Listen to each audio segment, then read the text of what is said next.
Welcome all friends. We will start today's webinar.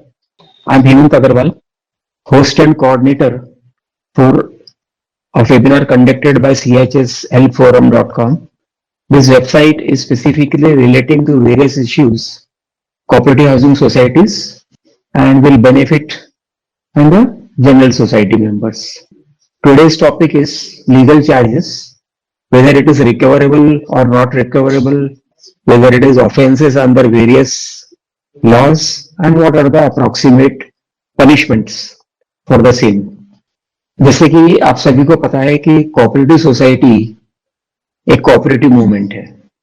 कहने का मतलब ये आता है कि सबको साथ में मिलके चलना है और शांतिपूर्वक कामकाज करना है और कोई डिस्प्यूट्स ना हो, ये मान के वो शब्द कोऑपरेटिव मूवमेंट आता है। अब डिस्प्यूट्स ना हो का मतलब ये है, अगर डिस्प्यूट नहीं है तो ऑब्वियसली कोई भी लीगल डिस्प्यूट्स भी नहीं होगा, कोर्ट कचहरी जाने की जरूरत नहीं पड़ेगी, वकील की जरूरत नहीं पड़ेगी, पुलिस स्टेशन में आने जाने की जरूरत नहीं पड़ेगी, वगैरह वगैरह। नॉर्मल कोर्ट्स में लीगल डिस्प्यूट्स किन चीजों से हो सकता है?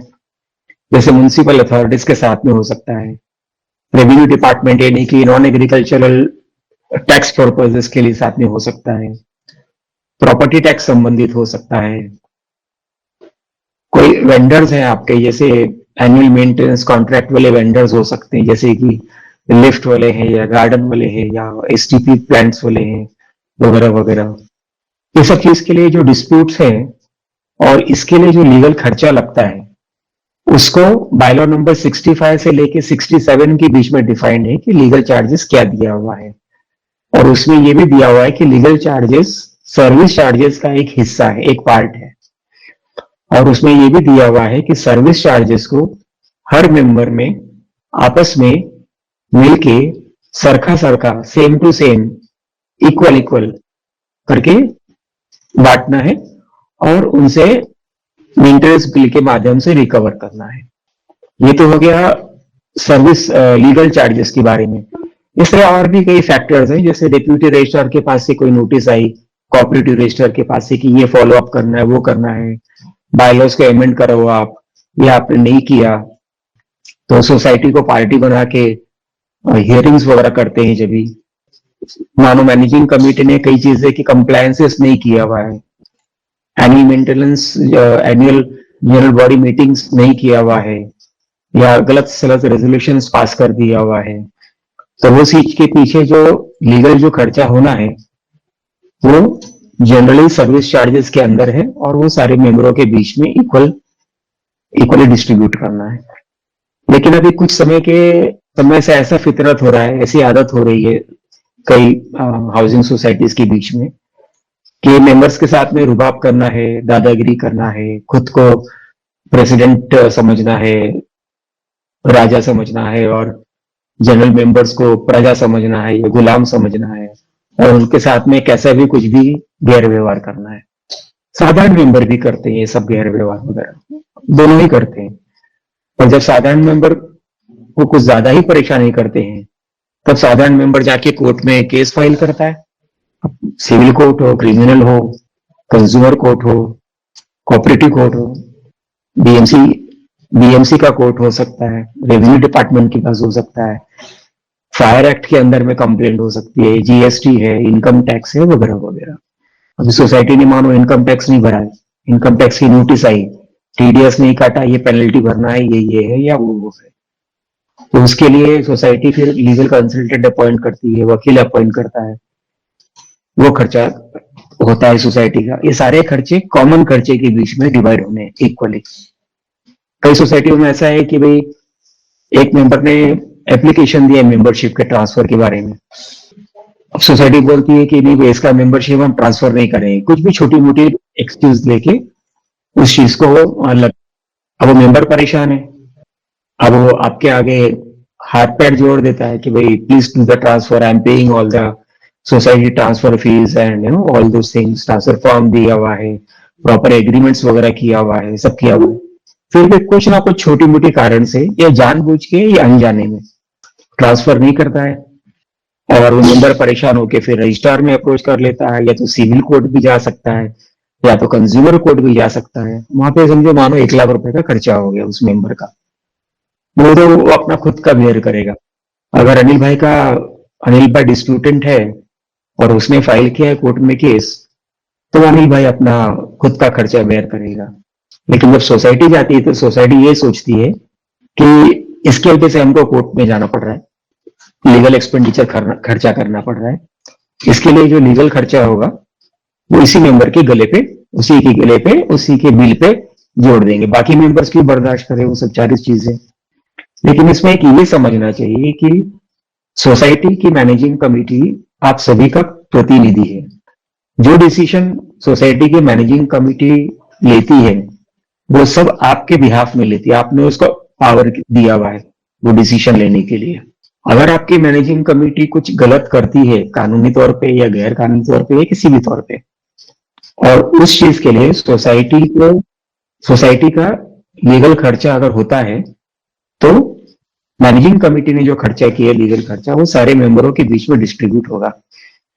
ऐसा नहीं कि वो अनिल भाई ने केस किया है तो अनिल भाई के ऊपर उसका खुद का 100 रुपया जो खर्चा किया उसने वो, और सोसाइटी जो 100 रुपया खर्चा कर रही है वो दोनों अनिल भाई के ऊपर हो जाएंगे। इस चीज के बारे में कई कोऑपरेटिव रजिस्ट्रार ने ऑर्डर्स निकाले हैं, साधारण ऑर्डर्स, कि लीगल चार्जेस जो स्पेसिफिक मेंबर के ऊपर सेपरेटली सिर्फ और सिर्फ उस मेंबर के ऊपर लगाया हुआ है वो नल एंड वॉइड है, उसे रिवर्स करा जाए, उसे डिलीट किया जाए। अब मानो एक आदमी के ऊपर 1 लाख रुपया लीगल चार्जेस लगा दिया, वो आदमी ने डिस्प्यूट किया और बोलता है कि भाई ये मैं नहीं दे सकता हूं, मुझे देना नहीं है, क्योंकि ये सारे सोसाइटी के सभी मेंबरों के बीच में लगने वो चार्जेस। सोसाइटी बोलती है नहीं, आपके वजह से ये सारी हुई, अभी आप ही को देना है ये चीज। वो अब जाके कोऑपरेटिव कोर्ट में या कंज्यूमर कोर्ट में ये मैटर फाइल कर देता है। लीगल चार्जेस एक सिंगल व्यक्ति के प्रति लगाया हुआ है तो उस पर्टिकुलर अमाउंट के ऊपर रिकवरी प्रोसीडिंग्स, जो पिछले में 101 में हुआ करती थी और अभी 154 भी 29 में होती है, उसमें वो नहीं कर पाएगा। मतलब लीगल चार्जेस अगर आपने अनिल भाई को लगा दिया हुआ है और कभी आगे जाके आपने उसके ऊपर रिकवरी प्रोसीडिंग फाइल की है, तो ये डेप्यूटी रजिस्ट्रार यानी कोऑपरेटिव रजिस्ट्रार के लीगल जुरिस्डिक्शन में नहीं है कि वो रिकवरी प्रोसीडिंग उस अमाउंट का पास कर दे। In other words, legal charges व एंड उस पर जो इंटरेस्ट लगता है, टिपिकली हर सोसाइटी 21% के आसपास लगाती है, वो भी नॉन रिकवरेबल है। अगर अनिल भाई कोऑपरेटिव कंज्यूमर कोर्ट में केस फाइल करता है तो उसे क्लासिफाई होगा unfair trade practice, negligence, harassment और न्यूसेंस, ये सारे ऑफेंसेस कंज्यूमर कोर्ट में लगते हैं। और अगर ये साबित हो जाता है, अगर ये नहीं साबित होगा ही होगा, क्योंकि बायलॉज में लिखा हुआ है कि service charges which includes the legal charges will be distributed amongst all in equal proportions. There are high court judgments also to it. There are cooperative court judgments also to it. There are simple orders by various cooperative registrars also. तो ऐसे case में consumer court में जाता है जब वो, तो unfair trade practice, negligence वगैरह के लिए कंज्यूमर कोर्ट सोसाइटी के ऊपर डैमेजेस लेवी करती है, कंपनसेशन अवार्ड करती है उस पर्टिकुलर लिटिगेंट को। इन्हीं उदाहरण के तौर पे हमने ये बोला कि वो अनिल भाई है। लीगल कॉस्ट्स लगाने का अधिकार सिर्फ और सिर्फ एक जज कोर्ट को है। क्वासी जुडिशियल अथॉरिटी यानी कोऑपरेटिव रजिस्ट्रार या सोसाइटी के मैनेजिंग कमेटी को कॉस्ट्स, लीगल कॉस्ट जो आप लीगल चार्जेस के रूप में उस मेंबर के ऊपर लगाओगे, लीगल कॉस्ट लगाने का अधिकार नहीं है। ये कंज्यूमर कोर्ट के भी कई ऑर्डर्स हैं, कोऑपरेटिव कोर्ट के भी, और सिमिलरली हाई कोर्ट के भी। सिविल प्रोसीजर कोड के एक सेक्शन है, सेक्शन नंबर 35, जिसमें ये वर्णन किया हुआ है कि जो कॉस्ट लगाने का अधिकार है वो सिर्फ एक जज कोर्ट को है और दूसरे किसी भी अधिकारी को नहीं है। कॉस्ट लगाने का मतलब क्या होता है कि जैसे कोई जनरल कॉस्ट हो गया या कोई कंपनसेटरी कॉस्ट हो गया, जैसे लीगल फीस हो गई, तो आपने भले 1 लाख रुपए खर्चा किया होगा, लेकिन कोर्ट को अधिकार है मैक्सिमम ₹3,000 का आपको कंपनसेशन दिलाने का। तो इवन कोर्ट भी आपको ₹3,000 के ऊपर कॉस्ट नहीं दिला सकता। ये civil procedure code section 35 B वगैरह में लिखा हुआ है। तो आपने खर्चा किया होगा ₹1,00,000, कोई भी लिटिगेशन में अनिल भाई ने खर्चा किया ₹1,00,000, कोर्ट को बोलता है कि भाई मुझे कॉस्ट दिलाया जाए लिटिगेशन का। तो जो कोर्ट के पास अधिकार है वो मैक्सिमम ₹3,000 तक का है। ये तो जज कोर्ट की बात हुई। लेकिन अगर हम जस्टिस कोर्ट की बात करें, यानी हाई कोर्ट वगैरह में, हाई कोर्ट का जो जज है उसे भी जज ही कहते हैं, लेकिन typically they referred as justice. High court के पास में कॉस्ट लगाने का जो अधिकार है वो वास्ट है, बहुत बड़ा है। उसमें ₹3,000 तक का बंदिश नहीं है उनको। तो हाई कोर्ट कोई भी कॉस्ट लगा सकती है। कई बार क्या होता है कि गलत सलत public interest litigation WP, PIL, writ petition WP file कर दिया जाता है, और कोर्ट को लगता है कि नहीं आपने गलत फाइल किया हुआ है, या सामने वाले को परेशान करने के लिए किया हुआ है, या गवर्नमेंट के खिलाफ किया तो गलत सलत किया हुआ है, तो कोर्ट उस पर कॉस्ट ₹3,000 नहीं कुछ भी लगा सकती। It can be from ₹1 to even 100 crore rupees also. अगर आपको याद होगा थोड़े समय पहले जो फिल्मी एक्ट्रेस थी जूही चावला, उन्हें मोबाइल टावर के ऊपर दिल्ली हाई कोर्ट में एक मैटर फाइल किया हुआ था। तो दिल्ली का हाई कोर्ट ने ये बोला कि आपने गलत किया हुआ है, आपने सिर्फ खुद के पब्लिसिटी के लिए ये फाइल किया हुआ है। इसके लिए जूही चावला मैडम के ऊपर ₹20 लाख का कॉस्ट अवार्ड हो गया था।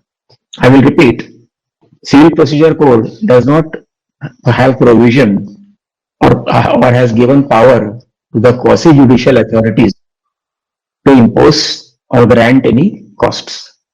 एक कोऑपरेटिव कोर्ट का ऑर्डर है जस्ट रिसेंटली पास हुआ है, उसके कुछ इंपॉर्टेंट पॉइंट्स है जो मैं आपको साथ में बता देता हूं कि अगर किसी कारणवश सोसाइटी का ₹1,00,000 खर्चा हुआ है लीगल कॉस्ट पे अनिल भाई के मैटर में, और सोसाइटी ने जनरल बॉडी मीटिंग बुलाई और ये उसमें तय कर दिया कि जनरल बॉडी मीटिंग में ₹1,00,000 का लीगल फीस जो हमने खर्चा किया हुआ है वो अनिल भाई से वसूली करा जाए करके, और जनरल बॉडी का रेजोल्यूशन पास हो गया। जनरल बॉडी का रेजोल्यूशन मतलब जनरल बॉडी का सुप्रीम डिसीजन मेकिंग पावर से ये पास हो गया।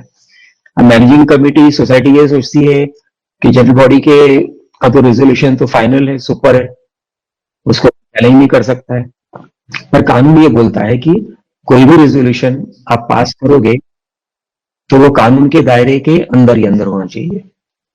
It should be with in the act, MCS act मतलब महाराष्ट्र कोऑपरेटिव सोसाइटीज एक्ट, और उसके rules that is MCS rules, और जो बायलॉज है। अब बायलॉज में लीगल चार्जेस जैसे शुरू में बताया, it has to be charge equally to all the members.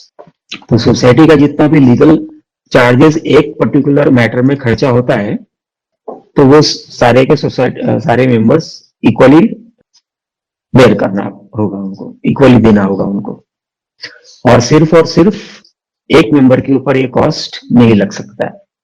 जैसे मैंने शुरू में बताया कि अगर आप सिर्फ और सिर्फ अनिल भाई के ऊपर वो लीगल कॉस्ट लगाओगे तो उसका मतलब होता है कंज्यूमर प्रोटेक्शन एक्ट में it amounts to unfair trade practice and negligence, even harassment and even nuisance also.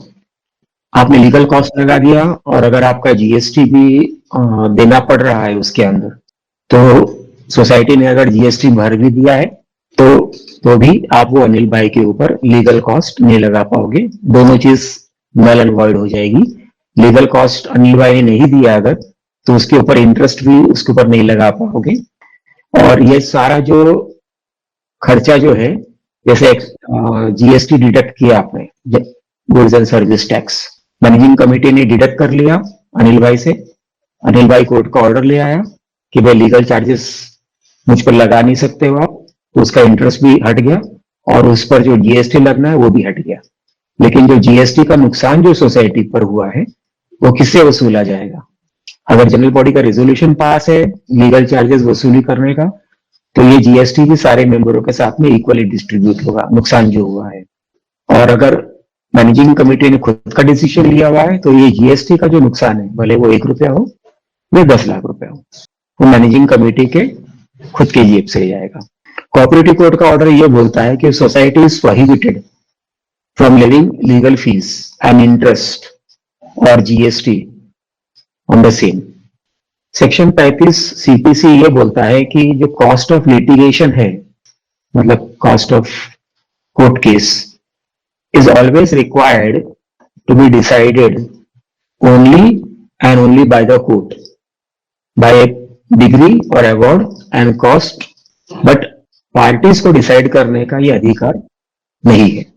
इसका मतलब ये हुआ कि अगर कोर्ट में डिस्प्यूट फाइल किया हुआ है तो उसका कॉस्ट या लीगल फीस डिसाइड करने का अधिकार सिर्फ और सिर्फ कोर्ट को है। प्लीज रिमेंबर कि cooperative registrar is not a court, it is only A quasi judicial authority, it is not a जज ए कोर्ट। तो कोऑपरेटिव रजिस्ट्रार को भी कॉस्ट अवॉर्ड करने का अधिकार नहीं है, और कोर्ट ये बोलता है कि ये कॉस्ट अवॉर्ड करने का अधिकार सिर्फ कोर्ट को है एंड नॉट बाय पार्टीज। अब नॉट बाय पार्टीज का मतलब ये हो गया, पार्टीज का मतलब हो गया सोसाइटी हो गई।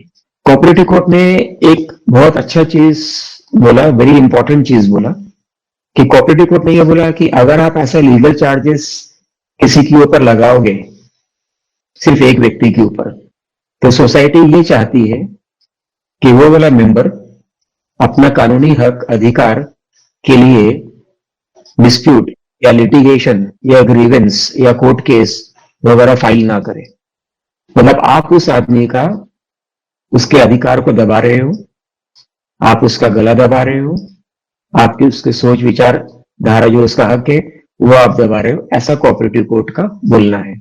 सेम टू सेम लगभग एक रिसेंट मैटर में हाई कोर्ट में भी बोला हुआ है। हाई कोर्ट में भी ये बोला है कि अगर बायलॉज में legal charges is to be divided amongst all members, then even if there is a general body resolution और ए मैनेजिंग कमिटी रेजोल्यूशन, आप वो लीगल चार्जेस सिर्फ एक व्यक्ति से वसूली नहीं कर सकते हो, और उस रेजोल्यूशन को या बिल को या डिमांड को या रिकवरी ऑर्डर को क्वैश कर दिया गया था। कोऑपरेटिव कोर्ट बोलता है कि हर मेंबर को, आप ध्यान से सुनिए, हर मेंबर को अधिकार है ऑब्जेक्शंस रेज करने का, हर मेंबर को अधिकार है डिस्प्यूट्स रेज करने का, डिस्प्यूट्स लेने का, कंप्लेंट करने का। ऑब्जेक्शन हो गया, डिस्प्यूट हो गया, ग्रीवेंस रेज हो गया, कंप्लेंट रेज करना, ये हर मेंबर का अधिकार है। आप ये नहीं बोल सकते हो कि आप ऐसा करोगे तो आपके ऊपर लीगल कॉस्ट लगा देंगे, या आपके पास अधिकार नहीं है।